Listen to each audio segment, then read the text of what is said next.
Oh, there you are, sir. I apologize, sir. Good morning, sir. Jim No worries. McAleese here. Hey, Jim, how are you doing? I'm doing great, sir. Please forgive me.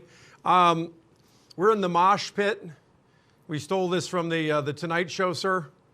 Right? And I came in this morning and I told my people, I'm like, hey, we did a great job yesterday. Can we play music, make it fun music, a little louder? And literally, sir, for the last minute, we were playing ourselves deaf. And that was the cause for me not be able to communicate that General Hyten's standing by ready to go, sir. So please forgive me. Well, no, I like hearing your voice. I like the music better, though. So yes, sir. So does my wife, sir. there you go. Funny how that worked.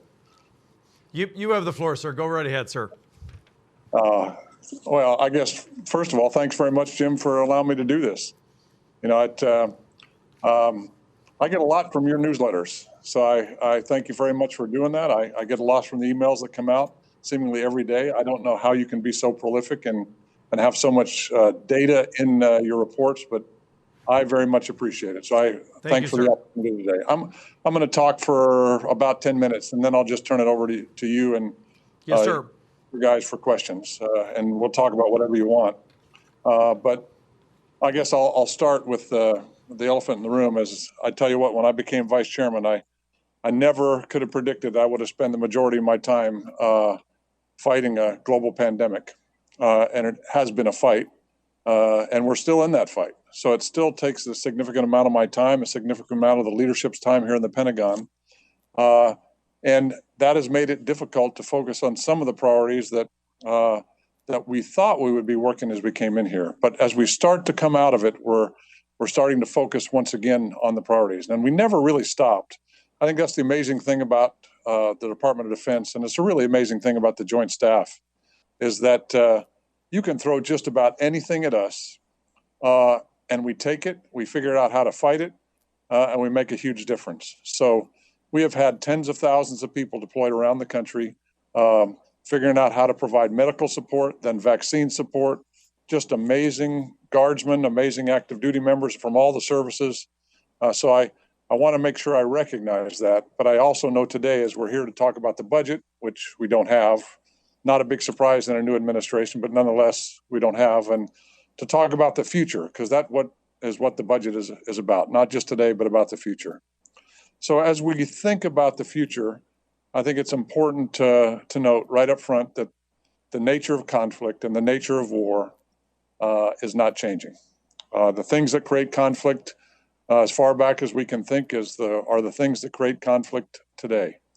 But the character of war is changing now in unbelievable ways at unbelievable pace. And that speed of change is, I think, one of the biggest challenges for us, because we have to figure out how to put speed back into everything that we do. And right now, the Department of Defense is not good at speed. What we're good at is executing. But I know that Duke Richardson was just on talking about the need for speed and acquisition with a warfighting perspective. And we need that back in the acquisition business, without a doubt. So as you think about the character of war, let me just point out a few things that are changing all at the same time. And each one of these is radical in many ways, but together they create an enormous challenge and enormous opportunity. So the whole concept of manned operations to unmanned operations is actually quite new in the history of warfare. And the speed of moving into unmanned air operations, unmanned maritime operations, unmanned operations in a number of different areas is moving. The move from basically no computing to computing, now to artificial intelligence, has happened all inside a generation and a half. The concept of irregular warfare, which most everybody in your audience, when you think about irregular warfare, we think about counterterrorism, but the world is looking at irregular warfare in a much different way. The whole appearance of gray zone operations and gray zone conflict is irregular warfare, and our principal competitors, China and Russia, employ gray zone operations in enormous ways. We live in a multipolar world. Even on the nuclear side, for most of my career, we only worried about a singular nuclear adversary and deterring that singular nuclear adversary, the Soviet Union, now Russia. But now we have two adversaries that are significant nuclear threats, and other emerging smaller nuclear threats that we have to worry about. But having to deter China and Russia, both at the same time, both with different capabilities, both with different development approaches, is a big challenge. And you have Russia and China both modernizing at an unbelievably fast pace, a faster pace than we are, which creates the dynamic of a challenge in the nuclear business that we have to deal with. We operate in an all-domain world now. For the longest time, if you walked into a theater in my career, I think one of the things that the United States has done with our allies is we've built an ability to seamlessly operate in joint warfare. But joint warfare was defined as air, land, and sea integration. And you walk into a KOC, you walk into a JOC, you walked into a maritime ops center, you see the seamless integration of air, land, and sea. But that's no longer sufficient. We have to figure out at the same time, how do we integrate space and cyber? How do we make sure we dominate the electromagnetic spectrum across all those domains at the same time? All those things have to be done at once. We have to figure out how to integrate globally. So every command in any kind of competition with China or Russia, every command of the United States, all 11 are involved in that competition. And if there's ever conflict or war, we'll all be involved in that war. And so we have to figure out how to integrate all of those pieces. We have to figure it out at every level of war. And so we have developed an integrating concept, and the concept is called the Joint Warfighting Concept. And each one of those things I just described is captured in the Joint Warfighting Concept. But the big challenge in the Joint Warfighting Concept is how do we actually integrate all those pieces together seamlessly so we can employ them at any time and any place. There are no longer lines in a battlefield. If we go into a conflict with a great power, the fires that will be attacking us will come from everywhere. They will come from everywhere, and they will come quickly. And we have to be able to respond and cut off those fires and deliver fires from everywhere that they can't respond to. That is an enormous challenge for us to figure out how to do. We forgot the basic fundamentals because we have been in an uncontested logistics environment for a long time. And so contested logistics is going to be a huge challenge for us just to figure out how to move forward, how to resupply forward, how to get fuel to the right place at the right time, munitions to the right place at the right time. Just food forward in a contested environment is an enormous challenge. And we haven't had to deal with that for a couple of generations. Information is the dominant factor, and the ability to command and control across and dominate the information environment is going to be critical. And so underneath the Joint Warfighting Concept, we've got 4 new joint supporting concepts, which in the Joint Warfighting Concept are now called the functional battles of information advantage, of joint command and control, of fires and contested logistics. And we have to figure out how to seamlessly integrate all those pieces together. If we can do that, we will have an advantage over any adversary in the world that we might face. And I heard the end of Duke's conversation with you, and I will tell the folks in Kansas and Oklahoma that the number one job of the Department of Defense is to prevent war. The chairman and I have a common hero, and that's George Marshall. And we love his quote. Actually, we try to one-up each other with quotes from Marshall all the time, but my favorite quote is, the only way human beings can win war is to prevent war. That's really the ultimate definition of deterrence when you think about it. And in order to deter, you have to be able to, if called upon, fight and win a war. And the adversaries have to know that. If they don't know that, you run the risk of walking into a war. And so our primary goal is deterrence. But deterrence can't happen unless you have overwhelming power, and the competitors of the world understand that power is there. So in order for this to happen, because here we stand now in 2021, and we have China and Russia making huge changes and going unbelievably fast. So speed is critical. And I'm trying to put speed back in the JROC. The JROC is going to publish strategic directives for the Joint Force by the end of this month in all 4 of those supporting concepts to define the future in each of those critical areas.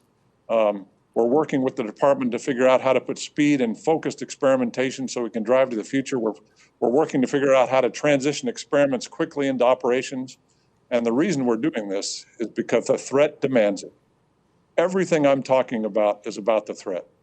And the threat should drive what we do. And many people in our enterprise still like being very deliberate and taking no risks and making sure we understand everything before we move forward. We like to make sure that every test works, and we don't test until we're sure that it's going to work. We can't do that kind of business anymore. We have to be able to go forward, which means we have to give that responsibility to much younger people in our formation. Because the one thing Duke has said that I really agree with is that he doesn't do any real work anymore, and I don't do any real work anymore. But we have to give the authority and responsibility to the people that do work. We do that on the operations side of our business, but we don't do that on the acquisition side of our business. And we have to do that again. They have to be given the responsibility, the authority, and the funding flexibility to make decisions, put money where it needs to be, and go fast, because otherwise we will not be able to keep up with our adversaries. And oh, by the way, I'm confident we can do that for the simple reason is that we have the best people in the world. This month marks 40 years on active duty for me. I never thought I'd be in any longer than 4 years. So 10 times over that, an order of magnitude difference of my expectations, and I still sit here. And I can tell you the best part of my job is to wake up in the morning, put on a uniform, and get to come to work with the best people in the world. And they are the best people in the world. And I think that our country understands that. And so we need to give them the authority and responsibility, allow them to make the decisions. Because if we do that, they will run ahead of every adversary in the world without any doubt. But if we tie their hands and we get caught up in bureaucracy, we run the risk of allowing an adversary who is running very fast to move ahead of us. We can never allow that to happen. So I think that's about 10 minutes, Jim. I'll stop there and I'll turn it over to whatever questions you want to ask me, and we'll go from there. Yes, sir. Since you popped up on the screen, sir, there's like 6 or 7 questions that have popped in immediately, sir. Sam, did you want to machine gun the? Yeah, let's go ahead and start. Yes, sir. Rich Sorrell. Hello, can you hear me? Yes, sir. I can. So go ahead, Rich. First of all, General Hyten, thank you very much. I really appreciate it. Speed at a time that matters, right? So thank you for that. My question, during this conference, we've talked about, the different domains and maybe 4 domains of warfare, and the 5th being space that's come online. My question is really related to something that cuts across all of it, and it's the electromagnetic spectrum, and you brought that up a little bit. What I wanted to ask is at the joint COCOM level, and even below that, how do you see the services working together to really gain E&M spectrum dominance? And I'm saying this because I've been in electronic warfare for about 40 years, about the time you've been doing it and supporting our warfighters, and it's always been kind of stovepiped. So can you give me a view of what you're thinking in the future in your procurements? Thank you, sir. You bet. And I think we have to start from realizing that we've tied, for the last, I'll say, until just a few years ago, we took kind of a vacation from EMS operations, from electronic warfare, and we didn't worry about it.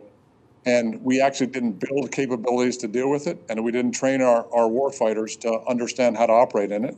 For the simple factor is that in the Middle East, you were dealing with a very benign spectrum environment. We controlled the spectrum, and so we didn't have to worry about it. But it's similar to many other things, is that China and Russia in particular realizes that that is a significant element of warfare, and they've been developing very, very aggressive capabilities to deal with it.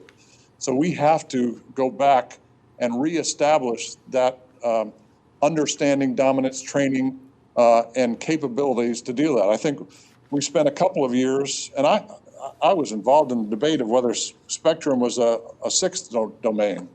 And I finally came down on a belief that spectrum is not a separate domain. And the reason I believe that now is because you can't separate spectrum from their other domains and fight and win and develop spectrum superiority separate from the other domains. You actually have to fight spectrum in air, land, sea, space, even in cyber, in order to win the spectrum fight. So it is a part of the other domain fights. It's a critical element of that, but it is not separate from that, because you can't give somebody the job saying, you're the spectrum commander, go fight the spectrum. Every commander has to be able to fight spectrum. And the funny part is, and you'll appreciate this, it's actually always been that way, but we forgot it. When you take your eye off something, you get a little help, and Congress has weighed in and helped us out, but they've actually given us a couple of years, which I very much appreciate. But 2 years from now, a year and a half from now, basically, we have to come back with Congress and tell them how we're going to work spectrum operations, how we're going to do it jointly, how we're going to leverage the services to make sure that the services are building that piece right. They gave me the authority as being the senior defense official for electromagnetic spectrum operations. That's what I am right now. I'm trying to work my way out of a job because the Joint Staff, as you know, the Vice Chairman doesn't actually build anything. The services build things. And so our job with a cross-functional team focused on spectrum operations is to create the normal operating environment for the services and for the commands, so we work this problem like we do every other problem. And my challenge to the team working that, and I have some great people doing it, is to work themselves out of a job. Because when the services stepped up and we have a normal combatant command structure, that's when we move forward fast, not when we have specialized CFTs and other ad hoc organizations that are created as Band-Aids. So I probably went way more than you expected, but it's a big thing on my mind. So thanks for the question. Well done. Next one, sir. Outstanding. Deborah Factor, Airbus. Hello. Hi, Deborah. How are you? Hi, John. I'm good. How are you? Good, thank you. So you've talked a lot about the importance of allies working together and maintaining that allied edge against China, Russia, and other adversaries. And earlier today, Congressman Smith mentioned this about working with trusted partners. And General Raymond yesterday talked about all the allied and coalition partners and involving, for example, France, the UK, Japan, and Australia in this fight against our adversaries, particularly in space as a warfighting domain. So, what's your thoughts on the how to actually do that? Of how you're working on a government-to-government basis, and how industry plays a role in that. There's a lot of policies coming out of the government, from Buy American to supply chain to various NDAA language. So trying to understand commanders' intent when it comes down to when it's okay, knowing that we have a global supply chain, and like how you actually implement both, that there's collaboration and there's various policies. How do you see all that working? So, yeah, we'll kind of break that apart a little bit. I think there's at least two parts. There's many parts to that question, but I'll just hit two. So the first part of, allies and partners are, I think, our greatest advantage in the world, because we have so many, and the competitors in the world have so few. And so the more we can leverage allies and partners, the stronger we are as a nation, and the stronger we are as an alliance, as partners. So there's an element in the joint warfighting concept that is kind of embedded, so people don't. It's down low, so people don't see it very much. But it's the whole concept of data and data accessibility. So we're going to publish, like I said, 4 strategic directives. And embedded in those directives will be requirements for the joint force. And one of the requirements is going to be that all data developed and produced by every weapon system we have has to be made accessible, period. That will be the requirement. And so that's essential to enable the joint force and the joint integration. But the other thing that does, with the right kind of of security architecture over the top, it also allows allies and partners to hook into the same common database. And the way you do that is with the same rules that we use for our own people. Not everybody that wears a uniform has access to all data. You only have access to what you're cleared for. And you have, in today's technology, the ability, using biometrics and using different kinds of identification, to allow access into certain amounts of data and not access into other pieces of data, even though it's the same common database. Well, if you can do that for allies and partners, now the whole problem with a mission partner environment, the whole problem that we have with BICES and the other Band-Aids that we produced over the years now go away, because all you have to do is create the right credentials and the required access structures, and you can get to the data that you need, which enables allied and partner interoperability in ways that we've never done before. And that's sitting right in front of us. We can do that in a very short period of time if we get the data right. So that's why that data requirement is going to be there. And then the other piece is how do we actually integrate capabilities into our overall architecture so we can take advantage of any allied or partner capability that's out there, big, small, et cetera. And again, it comes back down to that basic structure. What are you going to plug into? Right now, the United States is very difficult to plug into. And so we have to work so hard to create that interface. And the way we've done it historically is to tell our allies and partners, the only way to do it is to buy this box and put it in that plane, and that way we can talk to you, or whatever the piece is. You have to buy this. But if we get to this structure where data is ubiquitous, all they have to do is dump data into the same structure that we have. So we just have to give them the data interfaces. They dump that data in, and then we allocate it. And the cool thing about machine learning and artificial intelligence is that we don't actually have to figure out what data is good and bad. We can train the computer to figure out what is good and bad. And now we can go unbelievably fast. So if we can do those pieces with allies and partners and continue to reach out to our allies and partners and provide them that interface, we have the ability to accelerate. Now, we've been doing better. You heard General Raymond talk, you heard others talk. We have been doing much better in that partnership, but we haven't solved that fundamental, how do you plug in? I think we in the near term can solve that problem both on the program side and the operational data side. And when that happens, I think magic's going to happen. So thanks very much, Deborah, for the question. I appreciate it. Thank you, sir. Outstanding. Let's move along. I know the general's tight on time, so Greg Conrad. Can you hear me? Yes, sir. Perfect. Thank you, John. You made prior comment that the JROC requirement process is an industrial age model rather than an informational age model. Where do you think you are in that transition, and how much can be helped by changing acquisition regulations, and where can maybe industry help accelerate that change?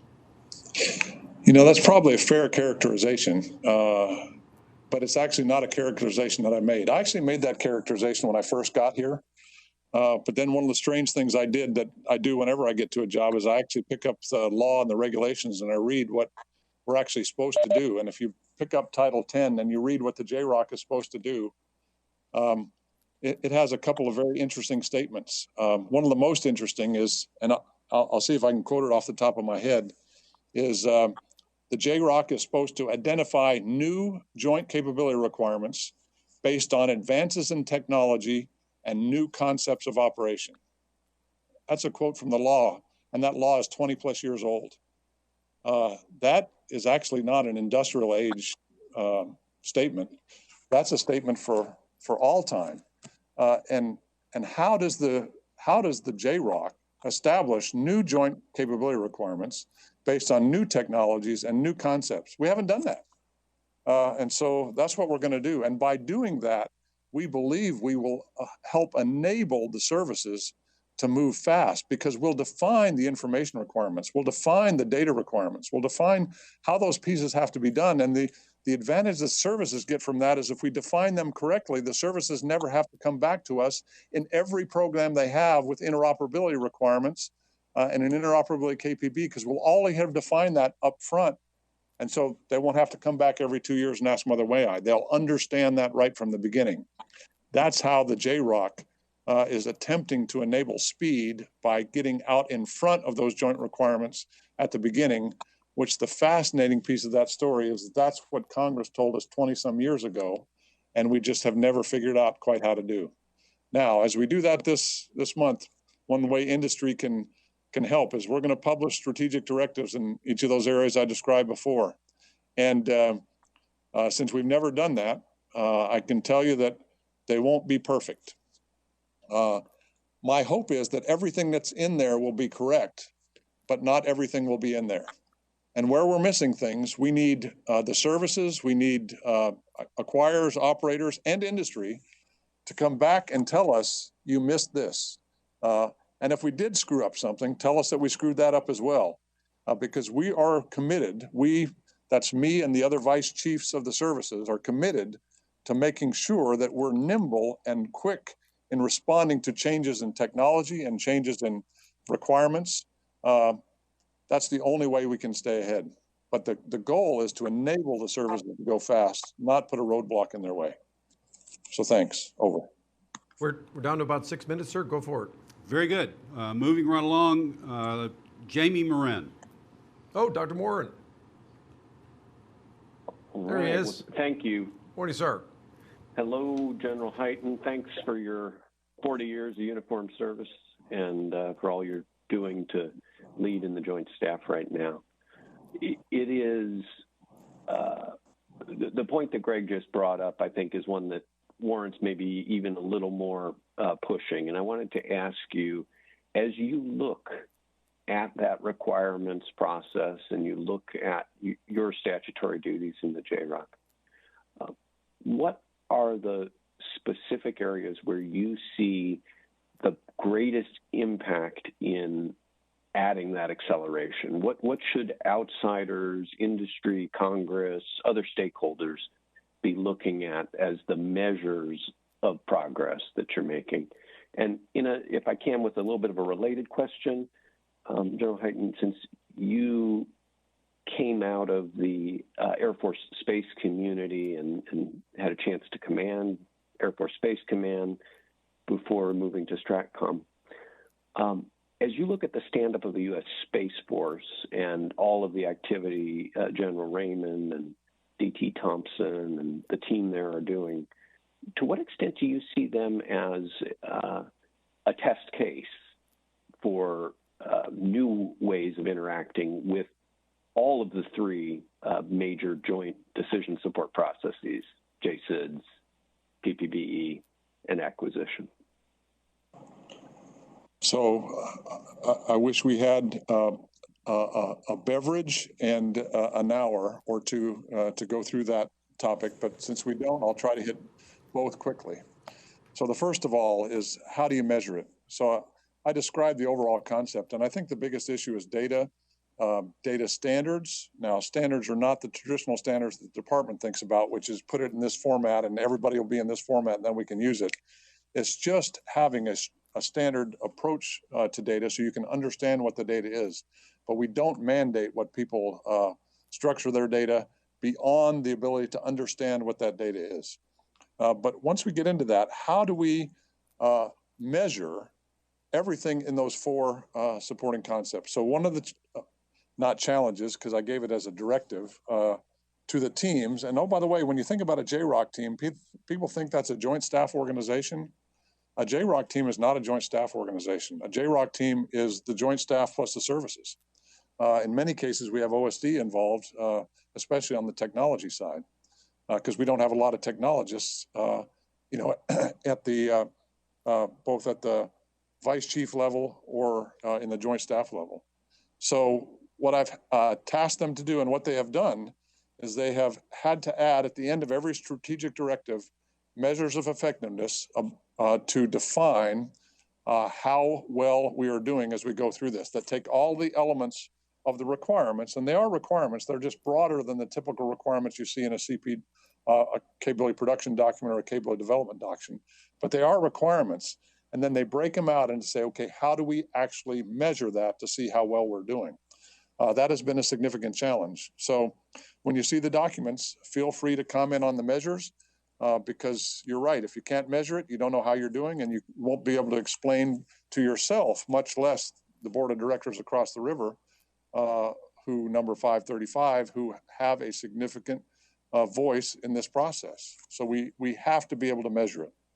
And then on the Space Force side, I think the Space Force can be a test case in many of the areas. And I'm not sure if General Raymond got that question or not. It's really better for him. But I'll tell you from my perspective, I'm happy with the progress they've made in a year, but I'm disappointed that they haven't gone further. Because I think on the acquisition side, it's the perfect test case to do business a different way, to have a different set of authorities and responsibilities that really push things down at a lower level. I think from an operational side, we can create a different kind of structure. So, from a big picture perspective, I'm really pleased with the progress that's been made. But as I break down each of those areas, I don't think we've taken fully advantage of, and I'll just say Congress really gave us almost a blank sheet of paper to create a new service. They didn't dictate what the acquisition process was going to be. They didn't dictate all those pieces, but they said, come back and tell us what it's going to be. And in many cases, we haven't taken full advantage of that. So that's not all the Space Force problem. There's a bureaucracy that says, I like doing business the old way. Why do you need to change? Well, I'll tell you why we need to change, because the threat demands it. And if we don't change, we will lose in a competition. And I'm sure General Brown said accelerate or lose sometime during his speech the other day. And that's true. But you can't accelerate under the current processes, which means you have to change it. And the Space Force has the opportunity and the mandate from the administration, the previous administration, the newest administration, and the Congress, both the last one and this one, to go fast. So we ought to take advantage of it, and we're not taking full advantage. And then I'll just say that we still haven't solved some of the fundamental challenges of classification and overclassification, not declassifying, but downgrading the classification so we can effectively work in a joint environment with the other domains and the other capabilities to effectively integrate everything together, because everything depends on space as we go forward. So I tried to cram everything into that answer, Jamie. It's good to see you. Thanks for the question, and maybe we'll have a beverage the next time and finish it. Yes, sir. Sir, we're literally out of time, but I feel compelled to ask this final question. You've been a hero on my radar screen for many, many years. I think it's a tremendous loss that we're going to lose you in your retirement this fall. And so I really wanted to give you the opportunity to say, hey, what are the final things that you care about? What are the final things that have to be done? You haven't talked about nuclear triad this morning. I know that's important to you. I just wanted to give you the floor for the last 1 to 2 minutes to really say what are the things that absolutely have to be done this year to make sure that we deter the China fight, and if necessary, that we complete the China fight. So thanks very much, Jim. Thanks for letting me do that to finish. So first of all, we have to recapitalize the triad. We have to modernize it. We have to do that across all legs. And all legs are not just the air leg, the maritime leg, and the ground-based leg. It's missiles, both cruise missiles and ballistic missiles. It's the B-21.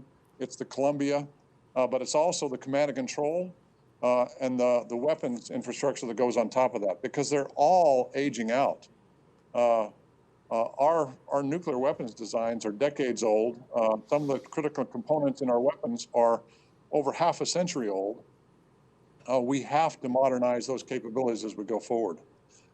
That's the backstop of everything that we do as a military. The nuclear capabilities of this country enable every other military operation. So we have to get that back in place. But I think the most important thing is that we embrace the greatness and the power that is America. And I tell you what, when this country puts its mind to something, we can do anything. We can absolutely do anything. And I think there's there's a tendency with all the vitriol in the political environment of the age that we live in to forget the unique aspects of this country. And I took the JROC on a trip, and we visited the innovation elements of our country, and we visited the units in the military that are doing innovation, and we've visited big companies and small companies that are doing that. And the one thing that we all saw was, holy cow, we still lead the world in innovation. We can still go faster than anybody if we just let it happen. And so the most important thing I think this year is to come together and understand what we have to do. And as I work with members on the Hill, both Democrat and Republican, the one common factor is they all care deeply about this country. They really do. And because of that, I believe we can come together, have a healthy debate of where the priorities are, and defend this nation, develop a powerful deterrent, and always be able to respond, because that's what this country does. So, Jim, thanks very much for letting me finish that way. Sir, you represent the very best in all of us, sir.